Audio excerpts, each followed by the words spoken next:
Si je vous demande de définir choc tarifaire, vous allez peut-être avoir à l'esprit ce qui se passe dans la grande région de Montréal, alors que la taxe sur l'immatriculation va augmenter de 59 à 150 $, donc une augmentation de 154 pour les automobilistes. Ils vont subir cette augmentation à partir du 1er janvier. Une forte augmentation pour éponger le déficit des sociétés de transport. C'est un choix politique audacieux, on va dire, à l'aube d'une année électorale pour les maires, mais nécessaire selon eux. Alors, est-ce que, Françoise, vous pensez qu'en augmentant la taxe sur l'immatriculation de cette façon, il va y avoir un prix politique à payer pour les maires? Bien, je pense que oui. Peut-être pas à Gatineau, par contre, puis ils viennent de voter, ils viennent d'adopter une résolution similaire où la taxe sur l'immatriculation va passer de 30 à 60 en janvier de l'année prochaine et ensuite à 90 $. Il va falloir qu'on déménage à Gatineau. Exactement. C'est un peu moins cher que par chez vous, à Montréal, à Québec ou ailleurs. Mais n'empêche, si vous aviez vu la quantité de débats, les principes demeurent les mêmes. Est-ce qu'il y aura un prêt à payer pour le maire ou la mairesse? J'en doute parce qu'on aura une nouvelle ou un nouveau ce dimanche. Mais n'empêche que c'est révisable. Ça, c'est la proposition qui a été adoptée par le Conseil qui va être revue juste avant l'adoption du prochain budget. Et là, tout le monde va emporter l'odieux. Il faudra qu'il l'explique. Et beaucoup de gens nous disent que ça pourrait diminuer si la ministre augmentait l'argent qu'elle envoie dans les municipalités. Bonne chance avec ça. Mais c'est pour ça qu'en mettant cette espèce de parenthèse, on va être obligé de faire ça si on ne veut pas se retrouver avec de plus grands déficits dans le transport collectif. Mais c'est-à-dire, Françoise, on aurait pu augmenter les tarifs, on aurait pu baisser les services. Là, on fait le choix d'augmenter la taxe sur l'immatriculation. Mais il faudrait qu'il l'explique peut-être mieux et simplement aux gens. Si on veut augmenter l'offre de services, puis on veut que les gens le prennent, mais tu commences. C'est pas très vendeur de dire hey, venez prendre l'autobus, on vous augmente ça. Alors, à un moment donné, il y a une question d'équilibre à travers tout ça. On y croit au transport collectif ou on n'y croit pas? Il faut aussi faire la part des choses entre les grands centres urbains comme Québec, comme Montréal. Vous avez accès à des services de transport en commun qu'on n'a pas, nous, de notre côté en région. Et ça aussi, il faut comprendre que la plupart des gens qui sont en région ont souvent pas le choix, doivent prendre leur véhicule, leur voiture. Alors, c'est pas évident, mais au lieu, on fait un petit peu des batailles de clochers dans les différents conseils municipaux. Si dans les vôtres, c'est aussi excitant que ce que j'entends du côté de Gatineau, je vais vous dire, et le nom de la ministre revient souvent. Voilà. C'est pas pour rien qu'ils appellent ça la taxe Guilbeault en passant, parce qu'ils veulent se décharger de la responsabilité politique d'une décision qu'ils prennent sur les épaules de la ministre et du gouvernement. Enfin. Voilà. Il y a certaines municipalités, en effet, Jean-François, qui laissent flotter l'expression « taxe Guilbeault ». La question a été posée à Geneviève Guilbeault vendredi. Voici sa réponse. C'est un pouvoir qui relève exclusivement des municipalités. Je comprends qu'il y a eu un vote hier. Alors, c'est un pouvoir qui est demandé depuis très longtemps, il faut dire. Alors, ils ont exercé leur pouvoir municipal. C'est pas, ça n'a pas de lien avec le gouvernement. Ça peut être modifié si vous augmentez votre contribution, de ce que je comprends. Allez-vous le faire? On est déjà extrêmement généreux dans le soutien aux opérations du transport collectif et dans le développement des immobilisations en transport collectif, comme vous savez. Dans le fond, Jean-François, elle dit chacun gère sa fougère. C'est un pouvoir des municipalités d'augmenter la taxe sur l'immatriculation. Elles ont géré leur fougère. L'utilisation du terme taxe Guilbeault est une tentative de détourner l'ire du public à la prochaine élection en disant c'est la faute de quelqu'un d'autre. Cela dit, c'est de la démagogie pure. Ce serait justifié si Mme Guilbeault avait réduit le financement régulier des transports en commun dans les villes. Mais elle n'a pas fait ça. Elle a augmenté au-delà de son obligation légale pour assumer une partie du déficit qui a été créé par la pandémie et la baisse d'achalandage. Elle continue à financer une partie de ce déficit extraordinaire, mais légèrement moins. Et elle dit, ben là, pour le reste, garde, c'est pas de ma faute. C'est pas, est-ce que c'est la taxe pandémie, c'est la taxe inflation, c'est la taxe augmentation des coûts? C'est pas, il est arrivé dans le passé, par exemple, Claude Ryan avait fait une réforme où il avait baissé les subventions aux municipalités. C'était une énorme réforme, c'était très dur. Là, on aurait pu parler de taxe Ryan, je suppose qu'il y a des gens en ont parlé. Mais là, c'est pas ça du tout. C'est qu'ils disent, ben, là, on a ce genre d'impact qui nous arrive de causes complètement étrangères à notre fait, à nous, les municipalités, puis au fait du gouvernement, mais on considère que c'est le gouvernement qui devrait tout éponger. Donc, s'ils épongent pas, c'est de leur faute. Non, c'est pas de leur faute. C'est un malheur qui s'est abattu sur le Québec. Et la responsabilité légale du financement des opérations revient aux municipalités. Donc, à la fin, c'est aux municipalités de décider de comment ils vont le financer. Alors, effectivement, on pourrait décider d'augmenter les coûts du ticket de métro puis d'autobus, mais ça, c'est contre-productif, ça réduit l'achalandage. On pourrait décider de réduire les services, de fermer le métro à 9 h le soir, mais ça, c'est la même chose, c'est contre-productif.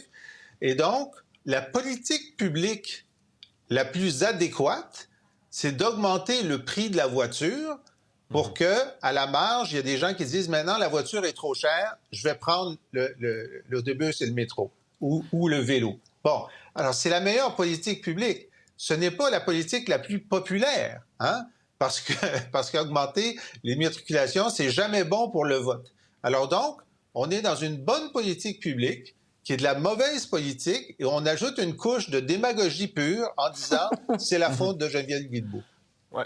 Je précise que moi, on me l'avait soufflé à l'oreille, la taxe Guilbeault, puis ça circulait en coulisses, mais je pense que j'ai pas entendu un maire, à moins que je me trompe, reprendre cette expression-là. Puis quand j'ai revérifié, Dimitri... C'est qui, Sébastien? Ben là, c'est qui, quoi? Qui vous l'a soufflé dans l'oreille. Ah, ben, nommez-le. ça, je vous le dirai Mais pas. je pensais que c'était Québec solidaire qui a sorti cette espèce de démagogie. Ils l'ont dit, Alexandre Leduc. Donc, c'est pas les maires. C'est ça. Alexandre Leduc l'a repris, mais il n'y a pas de maire qui l'ont repris. Puis moi, quand j'ai revérifié en disant « Est-ce que vous aimeriez ça, que ça continue à flotter comme expression? » Puis ils m'ont dit « Ah, finalement, peut-être pas. Peut-être qu'on voudrait pas que ça rentre dans le vocabulaire. » Parce que justement, Dimitri, ils vont devoir revenir cogner à la porte de Geneviève Guilbeault. Enfin, ils vont devoir revenir... négocier ou avoir des ententes avec le gouvernement du Québec. Donc, est-ce qu'il ne faut pas mettre de côté cette expression pour les maires? Dimitri. Donc finalement, c'est les partis d'opposition et les médias qui ont fait ce branding de la taxe Guilbeault et non pas les municipalités. Attendez, là, ça a circulé quand même comme qualificatif à l'intérieur, mais pas sur la place publique.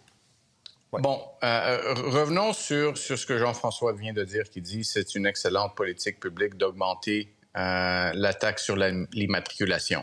La seule raison que les municipalités augmentent la taxe sur l'immatriculation des autos, c'est pour éponger leur mauvaise gestion et les déficits que font les sociétés de transport en commun. Deuxièmement, les maires de la CMM, de la grande région métropolitaine de Montréal, ne sont pas unanimes, Sébastien. Il y a un grand pourcentage de maires de la Rive-Sud de Montréal qui sont contre cette augmentation. Mais parce que, excusez-moi, Dimitri, eux, ils sont en périphérie, ils n'ont pas de transport en commun ou à peu près pas, c'est une peau de chagrin ou presque rien. Puis ils disent, nous, le seul moyen de transport pour se déplacer, c'est l'auto. Et c'est intéressant, par contre, que malgré le fait que peut-être un peu moins, mais ça peut s'appliquer aux municipalités de la Rive-Nord de Montréal, mais là, les maires semblent être en accord avec cette augmentation de la taxe sur l'immatriculation. Écoutez, c'est très simple sur le plan politique. Tous les maires qui ont voté pour cette augmentation, quelle belle campagne électorale à faire contre eux lors de la prochaine élection. Et finalement, on disait souvent sur cette émission, ce qui est bon pour Pitou est bon pour Minou. La gestion et les opérations des sociétés de transport en commun sont la responsabilité unique. Ce n'est même pas une responsabilité partagée. C'est la responsabilité unique des municipalités. Donc, c'est personne d'autre autre que les élus municipaux, les maires et les mairesses municipaux qui ont décidé d'appuyer cet axe qui devront répondre à la question. Je vois par contre que, encore une fois, ils n'ont même pas osé commencer à parler de ce que je juge est une excellente idée, c'est-à-dire de fusionner toutes les sociétés de transport en commun. Pourquoi? Ben, elles desservent le même territoire, Rive-Nord, Rive-Sud et Montréal. Je suis certain qu'il y a de grandes économies à faire en fusionnant. Et posons-nous la question, est-ce que ces sociétés de transport en commun sont bien gérées? Michel. Je partage l'avis de Jean-François. Pour moi, le transport collectif, c'est un service essentiel. Et le développement du transport collectif devrait être un projet de société, particulièrement en 2024, dans une situation où les changements climatiques ont des conséquences assez désastreuses. Où il faudrait réduire l'usage de la voiture. Mais une fois qu'on a dit ça, c'est des beaux principes. Une fois qu'on a dit ça, je pense qu'effectivement, le gouvernement du Québec, c'est-à-dire tous les contribuables québécois, en investissant dans le déficit des sociétés d'État, répond à ce service essentiel que doivent livrer les municipalités. Par ailleurs, pour ce qui est de l'augmentation de la taxe sur l'immatriculation, c'est aussi une bonne décision parce que là, c'est le territoire, les municipalités des territoires, en l'occurrence la CMM, la grande région de Montréal, qui augmente pour l'utilisation de son transport collectif. Et ça veut dire que ceux qui habitent ce territoire-là en défraient une partie, et c'est inévitable. Il faut arrêter de penser qu'au Québec, que ce soit dans le transport, dans la santé, dans l'éducation, à ne pas augmenter les taxes, on va avoir la même quantité de services et la même qualité de services. Michel, donc, un jour ou l'autre, il faut l'augmenter, la taxe. Ce que les gens disent, c'est qu'on augmente nos taxes pas pour nous donner des meilleurs services. Mais voilà, on augmente les taxes pour éponger un déficit. On n'est pas plus avancé? Pour payer pour des mauvais services. Bien, j'y arrive. Non. Et c'est là où, effectivement, on aura à l'automne un rapport qui nous dira est-ce qu'elles sont si mal gérées que ça pour les services qu'elles doivent octroyer? Ça va être la première question. Et oui, on espère qu'il y aura des nouvelles solutions. Est-ce que c'est la fusion des compagnies de transport, des sociétés de transport? Je ne sais pas. C'est pas toujours vrai qu'en devenant beaucoup plus gros, on a toujours autant d'économies qu'on souhaite avoir. Ouais. Ça, c'est une démonstration qui va rester à faire pour être crédible, parce qu'on n'est pas certain de ça. Mais chose certaine, le statu quo ne pourra pas non plus être la solution. Pourquoi? Parce que la population, elle augmente, mais elle n'utilise pas les services. En fait, c'est un cercle vicieux. Le service n'est pas suffisamment offert, fait que les gens ne l'en servent pas. Puis parce que les gens ne s'en servent pas, bien, on n'a pas le service auquel on aurait droit. Ouais. Fait qu'on est dans vraiment un mauvais scénario. Mais encore une fois, les maires et le gouvernement, c'est une affaire de tous, vont devoir trouver ces solutions-là. Et c'est dans la prochaine année qu'il va falloir avoir un projet beaucoup plus structurant que juste augmenter des taxes ou juste le gouvernement qui dit, bien, nous autres, on comble le déficit, c'est fini, c'est terminé, prenez vos responsabilités. Ça règle rien. Grimpez pas dans les rideaux, Dimitri, mais ce qu'on entend, c'est que le gouvernement est prêt à mettre plus d'argent sur la table. Le gouvernement est prêt à mettre plus d'argent sur la table pour aider les sociétés de transport à optimiser leur gestion. Donc, on se dit, on investit maintenant pour que ça donne des résultats plus loin dans le temps, pour avoir de meilleures méthodes de gestion. Dimitri, je vous laisse le mot de la fin. Oui, le seul mot de la fin que j'aurais... Puis... Dimitri, je vais être très bref, Jean-François. Si c'est un projet de société, pourquoi est-ce que seulement les automobilistes payent cette augmentation et pas tout le monde? Si c'est vraiment un projet de société. Donc, peut-être c'est une taxe anti-auto. Et numéro 2, pourquoi ne pas avoir l'option d'augmenter les taxes municipales pour éponger ce déficit et pour construire ce projet de société? Pourquoi? Ben, parce que non, pas avant les prochaines élections municipales, en tout cas. On verra. Ou peut-être au bout de la vie. Oui, on verra. OK. Jean-François, en conclusion. Ben, deux choses. Il ne faut pas laisser l'impression aux gens que le déficit a été créé par la mauvaise gestion. La mauvaise gestion existe. Le déficit a été augmenté considérablement à cause de la pandémie et de l'augmentation des coûts en général.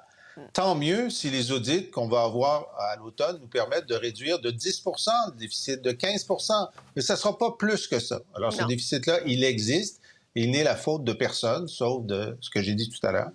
Maintenant, j'ai eu une statistique en fin de semaine. Moi, j'ai fait le tour de l'île avec mes filles et je parlais aux responsables de Vélo Québec qui disent que sur la rue Saint-Denis, là, l'extraordinairement controversé projet de la mairesse Plante de mettre des pistes cyclables permanentes sur la rue Saint-Denis, désormais, davantage de cyclistes empruntent la rue Saint-Denis que de voitures. Davantage de cyclistes que de voitures. Je ne pensais pas que ça arriverait de mon vivant.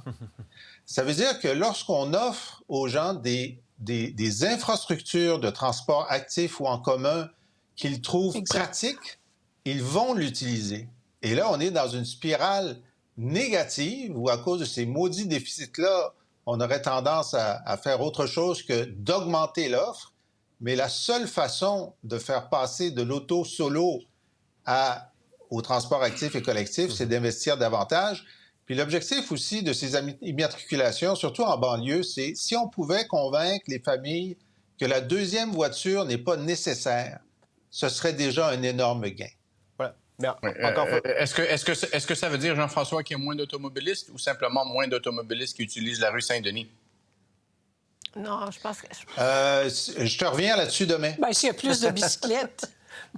Oui, c'est sûr qu'il y a plus de bicyclettes à Montréal. Là. C'est sûr, sûr, sûr. Il y a plein de gens qui, s'ils prenaient pas le vélo, ma question, prendraient... c'est moins d'automobilistes. Ma question n'est pas plus de bicyclettes.